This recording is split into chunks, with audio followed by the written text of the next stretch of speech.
Nermala we kana diale content barwani lingwaseme kanwar online TV channel. Anda manduni shan kwas nyamle non roisni bana roich keten kona lat karodian. Abukora ik lere shalat tiang ka shanga wal bangwan ka paikel runkin dangro jandangro de bakel. Gwate shi selbeke me yadi she writing and go take kanedi she watch. Kanedi totin war tiketin. Ka shenedi very important bore kuma ka shaka watch. Shenedi wan che watch ngai kon ka key political figure ka kume sa Sudan kane to rudian bonne de kolaro kanware kete jorten konten chol kon ke jang bete tin ke ji ko toria baro ketin kon lat ko din gwasme ka do budanen ngaren lat ke je kan kono ni ami jiram jirit gwasme ka Noor online TV channel gorjen o jendere channel de support committee mi bare gwasme de chomala shibe ke ji ka pet bana jome banje linkel ka do budan en chaje non ke je kirmi yadit James Othmai chajawuch James Othmai lada ka labor ki lada ka muktaf lani ngai kon James Othmai dio je kon dial ngai kon jen chajawuch chaje kapinga komde en gwasmo chara dien bo chaje nyom wo kejen Angelina Teng chajawuch interior ala Minister of Interior chaje joch kirmi yadit ngai kon diala Angelina Teng, she Dr. Machar, Jeramdan and La Quirk Interior, Chaja Capping, Memo, a very important position and position than Jaya Capping to Jimmy Corner. Ramadarian Guasame, Dark Door Bichok, Jen Ledeka Public Service, Jaya Capping, but Chaya Judge. Karaldin Michelin, Nadia Arop, one in Chaja Judge, Charaldin Chaladen Joe, Chaja Witch. Ajen kuardana gur kuara penal men gur Jacob dollar dio je that time ka kor like last week je konte kona lat ko den doroshal kamo e a penal chana jeling gwade si Jacob dollar si gapten kan gur chala de den jo mane so gwade si gapten je kon ali kona nen charge detain ke charge yenene right now jen charge relief ke charge kapin kir you know ka kuara rode men gur Jacob dollar Ramadan gwasame Ram Bakalian to chan ran security to chan and charge George ba ke charge capping charge George kir mayadit no ka jenta dan let ngaro din ke je Radian Michale rin twin Lake State Governor charge George ba ke charge capping ke mayadit right now jala ram mo chi nyur ke che chalong re kumaka ke jodan chalat gwasame ne Canadian chawo cha gwasken cha ka kwina kene kona cha kwan gwasame kene kona chalas gwasniken araman ya cha kwan lol gatkot chalat gwa dagdo bichok yen chidam dana cha kwan ajen la bilet ka public service ngai kona lol gatkot cha kwan lora bang you know tidiala konte chale kanwore jen do bananan koin ke credit ko January ya goro be carrier ke be kanak so ngai ko le de ko na chala de gat kot atel mo goro bane ngwana bu kon ka to bu kon to bu kon alle ran ta danan chewe ke so lol gat kot ja ja koin ke tin ko de le de kanware te bay de ko na January ka radin me cha nyom ko ya gwata me sha aliu di de me cha ja koin gwata Angelina Teng aliu aliu chede telo chaja kwanya ndier di medan me cha wudi shal ke bol mel me chaja kwanya ne che bol mel che la jor long ya bol mel che jogo no chui gujen o jini dini jina long ke jin very important person kete diala ti tilin kon gati la ne de kona kwanya ke ne de kona cha la din cha elat me aliu me charai ke kir ka cha bol me cha ja kapin ke cha ja juire kwara ka vice president antama janone cha ja muy ka kom ka tai dane che wudu mola jor ke je ramado dien nyan war me chala sara nyana te lija yuang no ta kwan gwat nadia arop dio jene te wante ngai ke sara nyanat elija ngai kone chalat boka social media ta dana mede ke kum kir ke je ta dana ko nuero de ke ne ko support ke je chere ke lol gat kodbo chere ke ram dana sharo cha jo chit ke James Othmai no no kane ti kane the content kwa anwar community kwa ka chenga je ka long ke la da ke je mun da ngai kon diale no no gwaza me to kon radin michal madang majok chaja kwain ka gwawur michal ke rin twen kwa leg state ramadedian wur chala ke bichok chala gwato chan ramadedian anton lino makane janya mo kwain ga gwat od mai den gwadan chala tin ramen jok den barodin denga kwe ka janya mo kwain ga gwat denjo la deputy ke kwera rode ka panal men gur wur shalka me James ke dollar so titi ke ngai konan go lat rodien kene tieten content cha kwany tanen kwany ga galetin kone kan galet kan wore lede jeri kan galat cha kwany ko te ke lete go lede kan wore ngai konan men yam mbere yere mai jene ngai kon me shalat lol gat kot edan chen wore no waim che cholo no kene ke terrorist ngai kon me dan chalat te jimu sos mai yo ga nasen go nena yende dierien kanyoch yaro dunde gang gwan manakana helicopter ke nakana tin dene SSPDF yenish de dier na kanyoch de no de nar gang kuma yenel she mare le almo le lepal aw kam jiram manu te gaju batali le problem changa kel cham ko ngwa dan titin ke still ngi jene ku chushkan gade tiene ke jino to china chi gorende gang namo tele justice miaten tele talk miaten so kuje mone nerite we ne kanya nat all these people ekona ya kwany gwada me akuma kirim ya cha kwany ko kanite ga community mi kan le kano kwany ga go loko ke nwer community kan obi nwer community bi kan torture nyindo bana kwany ga term rodien yene real ko nan kwa support bi anga no share support ni mugwa share support ni de community dan ko no de jaga jagwa kuin support no re ke lat ke jeki ga na mi yene gu yana gwada cha kwantin tini ngwan shi kongatle lara ka talwa jen go she gwalon ko cha kwan to riem nuar mi jandana be celebrate ke bi amma ko no ngaka mo cha kwan ko she nuar je ga lat kam jem she na mene ko rai na miti gi no do be kwan ga ke lenhu ke ngum mi kana lat exactly kan nuare ba ko kwan ke no community nuare ka mishi odong chinwer community kon lokke chikenyer ke chigala jor alamati against nuore jen jiram dan ma muge credit kim yadi teram no kim yadi de jen ku shon mishi ala nuwer we ko berar ga jem ko mi ram mishi met kan nuore and then benwere be men ala men nakake be ka support special tie dan naka na se tene no nge no nuore ka naka nuore ke buke ka jino jin mer point Kuriam do bibe nekeji kujele lokulo nong ne jang kire wud janga mishan ko na jek ko ne 2013 badjin bi nuwer ko bu loko ite ke reng ma char kuar shit ke je da la kuar shit ke je why don't you find your way ko bu nuwer bi kan support but by support ko logo nuwer ko da wo ba nuwer ba kan nak jin do dan by support ke je ki mi logo je ramadan na reng ma char ko support lug du ke je jen bi je baji no ko ni ere kur tuoga ntamare wich ka South Sudan che tuog lora bang tuoga ko na kanware yang ma char chago yen che ko tere te jen but can all this chaos tin lat gordin o na kanwar wa na manene tene ka village wa lweken wa ka dak na kana ga de ten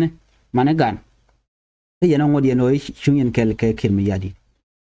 adung mala ko sna strike la tuog de ye strike ka jektin kon le jen ka dung mala yen charbo an wo ngum lada is it good thing lada me When you want to share malada guaya, we just community do jen and down shunijan. The community we want to be kenyam dorun enyam. And no day you know when a guard more, when a sheer more, uka allow ko target ko by you position, she need the yamu position, tene. A credit ko chicken worry, chicken getting a jerk.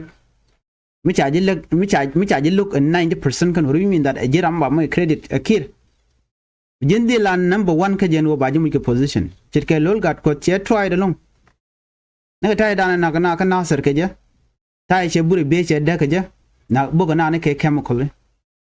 anyok je nyok roj me changa gwad man na kana ka re lo ko mo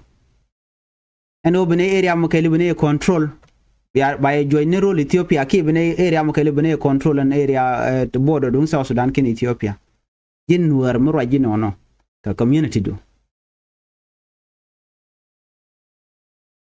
de charajin ka dob dan de go nyam kija de no birara dien menyire community bi budai kija so kan togan kom cha kamya a benefit dien bi ajegon kara ina wona korwe kamwe ala re kana me la kan rik chi permanent la take a time bi yena bu nyoko go kija bu kweno kod banat be kanyo maganga ka ba gwan jeng ni ke gwan tara mo ba nyoko mi joy kija nyoko so imagine part of the suffering kanwar community maybe konel jalet ke kwido kan ya kwanti instead ba congratulate I will never congratulate them yana ne joto lan mu gwashin wulat chinwar community nak until she apologize katin jere kon she lat kanwari ko ngaje nware ni siang mi chengi mi jek che shabde in the end of the day la yu pal ka kamishi la cha adwer no medan me chana na ke 2013 me ci kore to ke 2016 ci kon dial medan ci to kon ngani de charing ma cha ji betray jo abi pele ka gandial tel ma chalat chuna bu jale kel mane de kon de la ne ga cholo nwer wo ke ta medan chune jale kel up to now tan yen ci ga mer bo ka tan yen ngore jona no so mi chit kana mo kon ga nwer ko ken kon ngai ga jeno siang nwer gwaye ke din wade ga tekel o ngai kon no ting nwer jela tiddumo an kuma kir mi yadit pele ji ko ngura kan juba kan ne chup tiang wa jube chubo ne chebe gwa be use la human share la latke chira mala montama e jaga tut galwa ke tut kaw e jaga front line wona kur no wona bor ne dia mo gwi ender la mo gwa kwa ilo use mo gwa ana madi na ngaje no tilat ka no rishi ka go mo ko kon we ka report dien man banaling ala ne ritual gati murle ka greater pibor administrative area tembo kon linga kwidien greater pibor administrative area ala murle kan wacha ka mobilize dio jamisha video wudo mishal ka madar gai ko mishanen kan let kan mal take a peace initiative let kan ne de konti la murle ne ngai kone Dr. Guy Cook pa ju me change dor chal ko me pajut ke duk channel al duk kanti me che we la mobilization kan wore me che dor che backfire ta me che mission den che le nyok me le je we right kan ni konti la murule ko ba lonwer ba ka lo nyok me kwa ka stop at the back ke ba ko we nyok me pat ka jodien tong mi wan mo tena kur ngai kon dial kon lat ko din murule use kwa ka mobilize and tam right now and it in konti la nwer kon ku kan ga mobilize ko bi ko kor gwada mi ko gor ga no ban wara ba ka ju gwada nan ci ko tin ka pajut ba ga nyom pat ga tong mi ba na kula ga da jan ta da na gor kan kene kon lan wara do dar ga ko kuma nan le da shi chong shi mu gwa so le da je ko ban wara ba ka na ki ba ka control akum kirmi yadit jan system da le da gor je no ba jojo gwa ka kirmi yadit batem biya kullin gwase mene adar gay kuk dio je ke reason speech da na chetup ke jo da na chetup me raje ka kwi liya da na chetu ga 1991 che la do bor chen gwa da na chana nektin ko ji bor kene chana chin warna ne gane tol kene nuare ke me da na ku me nyenyo ne ke ku ndang ro nyenya dung Dr. Machar kene Dr. John Garner Mabior no ko che Dr. Machar che de gwa ni point de wudu shal ke me Dr. Gay Cook ke jode mi cha kula logo jang ala no me che lat che gwa shine de remind ke je ano be lara to boro kana nekten this was a diversion by the way kwa diversion where ba ko lat ken audio je na me dar gai ko lede je ko bun where be ken area mo be kana control ina mo ke shol kana a shift of politics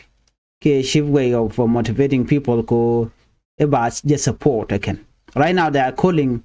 for removal of Dr. Guy Cook ken Dr. Guy Cook de wo yu kwam jen ta dan let ken je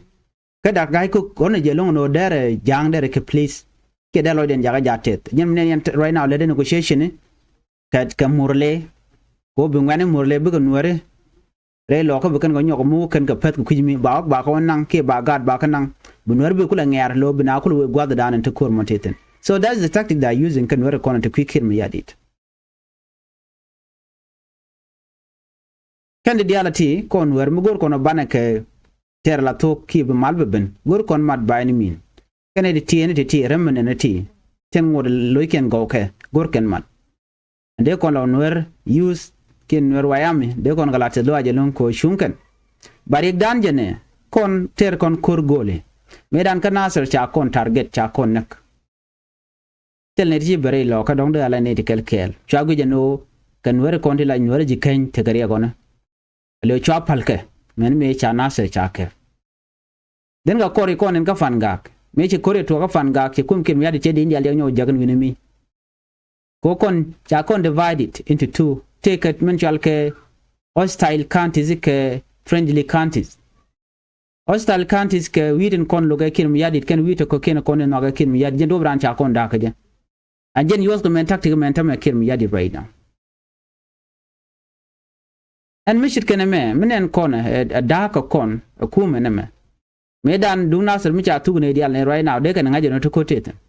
And instead shine konde rei lo ka thong mi chicken gi jon dong de mal dere ben through Dr. Guy Cook me cha ja kwan ala governor ko gi no Dr. Guy Cook ran lo ka so dong dere mu gwa dere jela quick ne Dr. Guy Cook take a mission do den mission no be area under control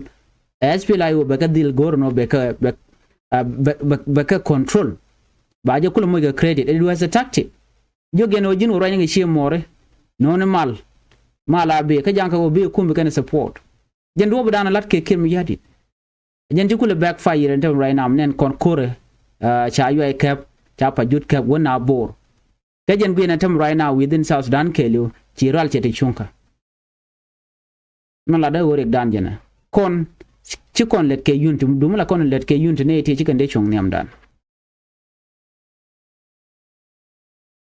so ko kuje mone madana jela bom danone an kor to go mo te ci ko dan mat bo ngodo bo kon yo mo jojo kon ci kon mo gwa ci kon bulat mo di na ko terga me cha tero nuari aka kwara terna wo janga mo chalga kirmi yadi do te nuari ga tu ko na targa naga na gole user morale community and obikan wer bikan kanak medan ke 2011 ke 2010 there me shi morale shi gan wer kan naga loka naga dit me wer ke cha kamut me cha kamut angu chu tuo ko an cha da ko cha chai be jagno we mal we jalat gaja nok chun waru de rit so ne de chal ke murleti yot ke kir mi yadi gwa dan jikan ngajo no nyin kon ke kir ma yadi ba ga joga pin ajem ne yen no randien ran information communication and information communication technology ajem laske yawa alaran technology ko bene ga be kula convince cha mu ko position midi iyo bi ajugo ne ken no lele na menena jenta dan use keneja siam linga tema yaw woy keja no yaw cha de woy ko use kir ma yadi de when it is time no gor ke ja ba ga jogo do kwa ga tum ngene to chalo law nuero ko jen gwada dan ngai ken no bum ni jen lon kan ware so jo kon dialo no ne kon ware gor kon bana git ami jojo gwa use kir ma yadi use ne de te chal ke murleti bunadi roy ke gwa no yen chiaro du no no bana dan nakki bu kon to kor ko de kon tuk for once and for all ko do roda luj all the time gwada dan and to kon kor ka jang be kon stop at the back no mader gwa kon agui kon kwikel den brambo ben ka jogdan ka kon to ne tel kore ka neti yose ke kirma yadit so at time ka kon ko baga jono mela jena palaje kemme shejen gor jeno de mudde ja kabala to kirma la nuar jalet ko mi je kenan wo chigane de mabanaling ne to nganga ye chitkane de chalka ti berte ne ka gambele ne lat ke ti chodien lo ne sham medan men were ko wo kan to de kan ral mo de gene tu chan were awlo jogo gong nuar la ka kwa ke yo ram kwa ke yo kan ne ko ti kwala chole nuar wew mu kwa ka ji chane ku nak bu ko le ben ke joga i chwana mele na ka chana tung ne tina tung mun no mu we to du karwado na de lamu gwa unere gor kono bana mu gwa ban jelat kel kame shejen ba kon daga long and we moname kane dial do dial gwin gati la kem nan rodien mite gereng machanen ba je tuk ka kel ba nga je non ne me cha tuk tu na ke wona gwa den be chu gwa ka kon nyen ta dan la lat ke ka jana me link on me jen tan an le rode re wijem en winemi ka queen en shal gati imurle gor kono bana gwich agwa kamanan shoda lat gwa zame men bana nyok ka link kona a kurdan en tuok ka jen changa kel ka pai ka jen chang kel ka chenya dang ro ka pai kel me no ka jeron kin daro jena ro bakel kurdan ci tuok daro shal ka me panyum gwad ma cha SPLA yo cha kamak ka jen ka kore cha SSPDF cha joj ka gwad chal ka me ka Morobo County headquarter de kon ji Morobo County Equatoria region western Equatoria eastern Equatoria bana mo detail bana ga jigi yo na me kur me lero antama ban joje ka kor kamishi report me cha toke ka be non karode chana we doro chal ga me bor buru ay na ngai kon dial madan lero ten de ke lu chanang ten lo ngai kon no kur bedetin ka gwasen be pan charo je no te kur me lero da not yet tele modi tele ya no bana gij boten ka gwaten be ko de kon te ka ngai no me lero da man gor je be chongo gwate me be kulo no information to ko keno kon lat rodien re doaran ban man go te kon along charo dan mat gwanda kon dial ti re ti de witini woni je no ban let ka loy kel a chang le re karwadu la charo keliu ngedu keliu leni kan wore la yu shi kan la very important take ajala very important ko bi focus ko mu jayi mu ga yobi bet no do nga bi kullu de kam mu shejin to report me janana go de nyo ayekel ban jikam nan be